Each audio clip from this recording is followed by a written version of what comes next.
તો પંચમહાલ લોકસભા ભાજપ ઉમેદવારે ઉજવણી કરી રાજપાલસિંહ યાદવે પરિવાર અને કાર્યકર્તાઓ સાથે ઉજવણી મનાવી। પંચમહાલના નાગરિકોને હોળી ધૂળેટી પર્વની શુભેચ્છાઓ પાઠવી। તો પંચમહાલમાં પણ ધામધૂમથી ધૂળેટીની ઉજવણી થઈ રહી છે। પંચમહાલ લોકસભાના ભારતીય જનતા પાર્ટીના ઉમેદવાર રાજપાલસિંહ યાદવે પોતાના સ્વગૃહે ઉજવણી કરી હતી। તો અનેક મોટી સંખ્યામાં કાર્યકર્તાઓ પણ તેમની સાથે જોડાયા હતા અને ધૂળેટીના પર્વને હર્ષોલ્લાસ સાથે મનાવ્યો હતો। પોતાના પરિવાર અને કાર્યકર્તાઓ સાથે રંગ લગાવી ધૂળેટીની ઉજવણી કરી હતી।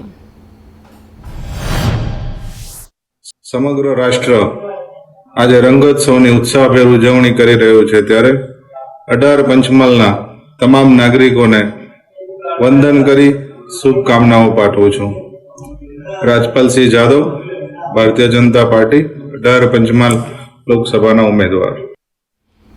ભાજપ કોંગ્રેસ સૌ નેતાઓ અત્યારે હોળીના રંગે રંગાયા છે। કોંગ્રેસ શહેર પ્રમુખ હિંમતસિંહ પટેલે પણ ઉજવણી કરી।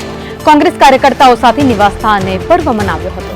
લોકસભા ચૂંટણીમાં કોંગ્રેસનો રંગ દેખાશે, હિંમતસિંહ નિવેદન પણ આપ્યું।